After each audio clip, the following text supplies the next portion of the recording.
اعوذ باللہ من الشیطان الرجیم بسم اللہ الرحمن الرحیم۔ اللہ تبارک و تعالیٰ کے نام سے شروع جو بڑا مہربان اور نہایت رحم کرنے والا ہے۔ قرب قیامت کا ایک ایسا خوفناک فتنہ جس کا خوف اور دبدبہ ہر زمانے میں پایا جاتا تھا۔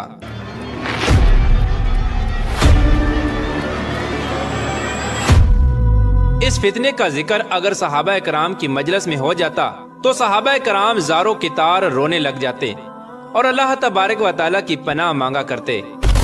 پیارے دوستو، آج کی اس ویڈیو میں ہم بات کریں گے کائنات کے سب سے بڑے فتنے کی، یعنی دجال کی، کہ دجال کون ہے اور دجال حقیقت میں کس شخصیت کا نام ہے، اور دجال کی پیدائش کب اور کیسے ہوئی، اور دجال کے ماں باپ کون ہیں، اور کیا حضور پاک صلی اللہ تعالی علیہ وآلہ وسلم کے زمانے میں بھی دجال موجود تھا، اور دجال اس وقت کہاں ہے، اور دجال اس دنیا کے اندر کب ظاہر ہوگا۔ پیارے دوستو، ان تمام تر سوالات کے جوابات قرآن و حدیث کی روشنی میں آج کی اس ویڈیو میں ہم آپ کو بتائیں گے، لہٰذا آپ سے گزارش ہے کہ ہماری اس ویڈیو کو اینڈ تک ضرور دیکھیے گا۔ پیارے دوستو، حضور پاک صلی اللہ تعالی علیہ وآلہ وسلم نے ارشاد فرمایا کہ قیامت اس وقت تک قائم نہ ہوگی جب تک دجال اس دنیا میں ظاہر نہ ہو جائے۔ دجال کی ظاہری نشانیاں اور شکل و صورت کے بارے میں حضور پاک صلی اللہ تعالی علیہ وآلہ وسلم نے ارشاد فرمایا کہ دجال چھوٹے قد کا ہوگا اور وہ بد صورت ہوگا اور وہ ایک آنکھ سے اندھا ہوگا، اس کے دونوں پاؤں ٹیڑھے ہوں گے اور اس کے جسم میں بہت زیادہ بال ہوں گے، اس کے سر کے بال گنگریالے ہوں گے اور اس کا رنگ سرخ یا گندمی ہوگا اور اس کی ناک طوطے کی چونچ جیسی ہوگی، اور دجال کی سب سے واضح نشانی یہ ہوگی کہ اس کے ماتھے پر کاف فا را لکھا ہوگا، جس کو ہر مسلمان پڑھ لے گا، چاہے وہ پڑھا لکھا ہو یا ان پڑھ ہو، لیکن کافر اور فاسق اس کو نہ پڑھ سکیں گے۔ پیارے دوستو، دجال جب اس دنیا کے اندر ظاہر ہوگا تو لوگوں کے سامنے پرہیزگار بن کر رہے گا تاکہ لوگ زیادہ سے زیادہ اس کی اتباع کریں، لیکن اندر سے یہ کافروں کی طرح ظالم ہوگا۔ دجال سب سے پہلے نبوت کا دعویٰ کرے گا، جب اس کے ماننے والوں کی تعداد زیادہ ہو جائے گی تو یہ خدائی کا دعویٰ کر دے گا۔ دجال ایک بہت بڑی سواری پر سوار ہو کر پوری روئے زمین میں گردش کرے گا۔ وہ سواری اتنی بڑی ہوگی کہ اس کی دونوں آنکھوں کا درمیانی فاصلہ 40 گز ہوگا۔ پیارے دوستو، دجال کے پاس بے شمار طاقت اور بے شمار مال و دولت اور خزانے ہوں گے۔ اس روئے زمین کی زیادہ تر نہروں پر دجال کا قبضہ ہوگا، اس کی اجازت کے بغیر کوئی بھی پانی نہ پی سکے گا۔ یہ لوگوں کو گمراہ کرنے کے لیے طرح طرح کی شعبدہ بازیاں دکھائے گا۔ یہ آسمان کو حکم دے گا تو وہ بارش برسائے گا، اور زمین کو حکم دے گا تو وہ سبزہ اگائے گی۔ اس وقت دجال اپنے آپ کو خدا کہے گا۔ جو لوگ اس کے پیروکار بن جائیں گے تو دجال ان کو مالا مال کر دے گا اور وہ عیش و عشرت کی زندگی گزاریں گے، اور جو لوگ دجال کو خدا ماننے سے انکار کر دیں گے تو دجال ان کو قتل کر دے گا۔ پیارے دوستو، دجال بجلی کی رفتار سے بھی زیادہ تیزی کے ساتھ زمین کے اندر گردش کرے گا اور وہ دنیا کے ہر کونے میں جائے گا۔ اس وقت تمام دنیا کے کافر اور اسرائیلی لوگ دجال کی حمایت کریں گے اور اس کی جماعت کے ساتھ شامل ہو جائیں گے، لیکن جو سچا مسلمان ہوگا وہ اس کو پہچان لے گا اور وہ اس کو خدا ماننے سے انکار کر دے گا۔ دجال پوری روئے زمین کے اندر فتنہ فساد پھیلانے کے بعد مکہ اور مدینہ کی طرف روانہ ہوگا۔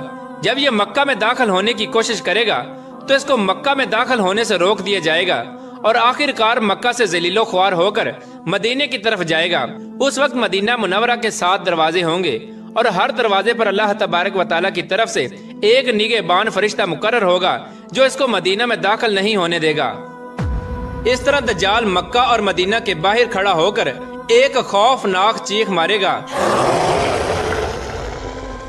اس وقت مکہ اور مدینہ کے اندر جو لوگ بھی منافقین ہوں گے وہ یہ آواز سن کر مکہ اور مدینہ سے باہر نکل آئیں گے اور دجال کے گروہ میں شامل ہو جائیں گے۔ پیارے دوستو، دجال 40 دن تک اس دنیا کے اندر رہے گا، اور بالآخر حضرت امام مہدی علیہ السلام اور حضرت عیسیٰ علیہ السلام کے ساتھ اس کا مقابلہ ہوگا۔ اس وقت دجال کا لشکر دنیاوی اسباب کے اعتبار سے مسلمانوں سے مضبوط ہوگا۔ اس وقت مسلمانوں اور دجالی گروہ کے درمیان ایک بہت بڑی جنگ ہوگی۔ اس جنگ کے اندر دجالی ہار جائیں گے اور دجال کے لشکر کو بہت بڑی ہار کا سامنا کرنا پڑے گا۔ اس وقت دجال حضرت عیسیٰ علیہ السلام سے ڈرتے ہوئے فلسطین کی طرف بھاگے گا، اور حضرت عیسیٰ علیہ السلام اس کا پیچھا کرتے ہوئے اس کو مقام لد پر پکڑ لیں گے اور اللہ تبارک و تعالیٰ کے حکم کے ساتھ دجال کو قتل کر دیں گے۔ پیار دوستو، بات کرتے ہیں کہ دجال کون ہے اور اس کے ماں باپ کون ہیں۔ دجال کی پیدائش کے متعلق مختلف روایات ملتی ہیں، جیسا کہ رسول پاک صلی اللہ تعالی علیہ وآلہ وسلم کے دور کی بات ہے کہ جب مسلمان مکہ سے مدینہ کی طرف ہجرت کر رہے تھے تو انہی دنوں میں مدینہ کے اندر ایک یہودی عورت نے ایک بچے کو جنم دیا جو پیدائشی کانا تھا۔ یہ بچہ پیدائش کے اعتبار سے عجیب الخلقت تھا۔ بچپن میں یہ مدینے کے اندر بچوں کے ساتھ کھیلا کرتا تھا، لیکن آہستہ آہستہ یہ بچہ مشہور ہونے لگا اور اس نے مدینے کے اندر اپنے اوپر وحی یا القاء آنے کا دعویٰ کر دیا، اور یہ بچہ لوگوں کے ساتھ عجیب و غریب اور پر اسرار باتیں کرنے لگا۔ جب اس کی ماں کو اس بات کا علم ہوا تو اس کی ماں حضور پاک صلی اللہ تعالی علیہ وآلہ وسلم کے پاس آئی اور اپنے بیٹے کا سارا حال حضور پاک صلی اللہ تعالی علیہ وآلہ وسلم کو بتایا، اور اس بچے کی ماں حضور پاک صلی اللہ تعالی علیہ وآلہ وسلم سے یہ گزارش کرنے لگی کہ آپ اس کا معائنہ کریں کہ یہ کیا کر رہا ہے۔ ایک دن حضور پاک صلی اللہ تعالی علیہ وآلہ وسلم صحابہ کرام کے ہمراہ اس بچے کا معائنہ کرنے کے لیے اس کے گھر کی طرف روانہ ہوئے تو آپ نے رستے میں اس بچے کو انصاری بچوں کے ساتھ کھیلتے ہوئے دیکھا۔ اس بچے کا نام ابن سیاد تھا۔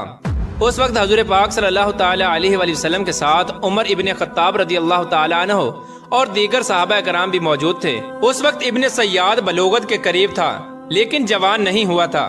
حضور پاک صلی اللہ تعالی علیہ وآلہ وسلم اس کے قریب گئے لیکن اس کو پتہ نہ چلا تو آپ صلی اللہ تعالی علیہ وآلہ وسلم نے اس کی کمر پر ایک ضرب لگائی اور ابن سیاد سے فرمایا، کیا تم گواہی دیتے ہو کہ میں اللہ کا رسول ہوں؟ تو ابن سیاد نے آپ صلی اللہ تعالی علیہ وآلہ وسلم کی طرف دیکھا اور کہا کہ میں گواہی دیتا ہوں کہ آپ اللہ کے رسول ہیں۔ پھر ابن سیاد نے حضور پاک صلی اللہ تعالی علیہ وآلہ وسلم سے کہا کہ کیا آپ گواہی دیتے ہیں کہ میں اللہ کا رسول ہوں؟ تو آپ صلی اللہ تعالی علیہ وآلہ وسلم نے ابن سیاد کو چھوڑ دیا اور فرمایا کہ میں اللہ اور اس کے رسولوں پر ایمان لایا۔ اس کے بعد نبی پاک صلی اللہ تعالی علیہ وآلہ وسلم نے ابن سیاد سے پوچھا کہ تو کیا دیکھتا ہے؟ تو ابن سیاد نے کہا کہ میں سمندر پر عرش دیکھتا ہوں۔ تو اس وقت حضور پاک صلی اللہ تعالی علیہ وآلہ وسلم نے ارشاد فرمایا کہ وہ ابلیس کی چال ہے۔ اس وقت ابن سیاد نے حضور پاک صلی اللہ تعالی علیہ وآلہ وسلم کو بتایا کہ میرے پاس سچی اور جھوٹی خبریں آتی ہیں۔ یہ بات سن کر آپ صلی اللہ تعالی علیہ وآلہ وسلم نے فرمایا، پھر تو تیرا معاملہ الٹ ہو گیا۔ اس کے بعد حضور پاک صلی اللہ تعالی علیہ وآلہ وسلم نے ابن سیاد سے فرمایا کہ میں نے تیرے لیے ایک چھپانے والی چیز چھپائی ہے۔ دراصل اس وقت حضور پاک صلی اللہ تعالی علیہ وآلہ وسلم نے اپنے دل کے اندر لفظ دخان سوچا تھا، تو ابن سیاد حضور پاک صلی اللہ تعالی علیہ وآلہ وسلم سے کہنے لگا کہ آپ نے دل کے اندر جو چیز چھپائی ہے وہ الدخ ہے۔ تو اس پر آپ صلی اللہ تعالی علیہ وآلہ وسلم نے ارشاد فرمایا کہ ذلیل ہو جا، تیری قدرت بڑھ نہیں سکتی۔ اس وقت حضرت عمر رضی اللہ تعالی عنہ نے فرمایا کہ اگر آپ مجھے اجازت دیں تو میں اس کی گردن اڑا دوں۔ اس وقت حضور پاک صلی اللہ تعالی علیہ وآلہ وسلم نے ارشاد فرمایا کہ اسے چھوڑ دو، اگر تو یہ سچا ہے تو اسے قتل نہیں کر سکتا، اور اگر یہ جھوٹا ہے تو اسے قتل کرنے میں کوئی بھلائی نہیں۔ پیار دوستو، مدینے کے لوگ ابن سیاد کے بارے میں یہ کہا کرتے تھے کہ بعض شیاطین اس کے پاس آتے تھے جو اس کو عرش الہی کی خبریں دیا کرتے تھے، جبکہ حضور پاک صلی اللہ تعالی علیہ وآلہ وسلم نے ابن سیاد کے معاملے میں سکونت اختیار کی ہے، کیونکہ آپ صلی اللہ تعالی علیہ وآلہ وسلم کی طرف یہ وحی نہیں کی گئی کہ ابن سیاد کی حقیقت کیا ہے، جبکہ بعض لوگ ابن سیاد کو ہی دجال مانتے ہیں، اور کچھ صحابہ کرام کا خیال بھی یہی تھا۔ اور ایک دوسری روایت میں ملتا ہے کہ حضرت عمر رضی اللہ تعالی عنہ حضور پاک صلی اللہ تعالی علیہ وآلہ وسلم کے سامنے ابن سیاد کو دجال کہا کرتے تھے، لیکن آپ صلی اللہ تعالی علیہ وآلہ وسلم نہ ہی اس بات کا اقرار کرتے اور نہ ہی اس بات کا انکار کرتے۔ پیارے دوستو، ابن سیاد کے اندر ایسی بہت ساری نشانیاں موجود تھیں جو کہ دجال کی نشانیاں تھیں۔ یہی وجہ ہے کہ اس دور کے اندر صحابہ کرام بھی ابن سیاد کو دجال کہا کرتے تھے، اور بعض مفسرین کا یہ کہنا ہے کہ ابن سیاد ہی وہ شخص ہے جو قرب قیامت میں دجال بن کر ظاہر ہوگا۔ حضرت ابو سعید خدری رضی اللہ تعالی عنہ بیان کرتے ہیں کہ ابن سیاد مجھ سے کہنے لگا کہ میں دجال کے ماں باپ کو بھی جانتا ہوں اور دجال کو بھی جانتا ہوں۔ تو اس وقت حضرت ابو سعید خدری رضی اللہ تعالی عنہ نے ابن سیاد سے کہا کہ کیا تو اس بات کو پسند کرتا ہے کہ تو ہی دجال ہو؟ تو اس وقت ابن سیاد نے کہا کہ اگر مجھے دجال بنایا گیا تو میں اس بات کو ناپسند نہیں کروں گا کہ میں دجال بنوں، یعنی کہ میں دجال بننا پسند کروں گا۔ پیارے دوستو، بعض مفسرین کا کہنا ہے کہ ابن سیاد دجال نہیں کیونکہ یہ بعد میں ایمان لے آیا تھا، بلکہ دجال حضرت سلیمان علیہ السلام کے دور میں جنات اور انسانوں کے ملاپ سے پیدا ہوا تھا اور اس کے ماں باپ کو قتل کر دیا گیا تھا، اور دجال کو ایک جزیرے کے اندر قید کر دیا گیا، اور یہ انسانوں اور جنات کے ملاپ سے پیدا ہونے والا بچہ یعنی دجال آج بھی اسی جزیرے کے اندر قید ہے، اور اس کے ساتھی شیطان اس کو ہر بات کی خبر دیتے ہیں۔ دجال کی پیدائش کے بارے میں حضرت امام زرقانی رحمۃ اللہ تعالی علیہ بیان فرماتے ہیں کہ دجال وہ فتنہ ہے جس کو اللہ تبارک و تعالی نے اس وقت پیدا فرمایا جس وقت حضرت آدم علیہ السلام کو جنت سے نکالا گیا تھا، اور دجال کو بنا ماں باپ کے پیدا کیا گیا، اس کا کوئی ماں باپ نہیں۔ پیار دوستو، حقیقت تو یہ ہے کہ دجال قرب قیامت میں ظاہر ہوگا، اور اس کی جو نشانیاں ہوں گی وہ واضح طور پہ حضور پاک صلی اللہ تعالی علیہ وآلہ وسلم نے اپنی احادیث کے اندر بیان فرمائیں۔ لیکن یہ دجال کہاں ہے، اور یہ کہاں سے آیا، اور یہ کیسے پیدا ہوا، اور اس کے ماں باپ حقیقی طور پر کون ہیں، اس کے بارے میں کسی کو کوئی علم نہیں۔ اس کا علم صرف اللہ تبارک و تعالیٰ کے پاس ہے۔ اللہ تبارک و تعالیٰ بہتر جانتا ہے کہ دجال حقیقت میں کون ہے اور یہ کیسے پیدا ہوا۔ اللہ تبارک و تعالیٰ سے دعا ہے کہ اللہ تبارک و تعالیٰ اپنے پیارے حبیب حضرت محمد مصطفیٰ صلی اللہ تعالی علیہ وآلہ وسلم کے صدقے ہمیں دجال کے فتنے سے بچائے اور ایمان کی سلامتی کے ساتھ ہمیں جینا مرنا نصیب فرمائے۔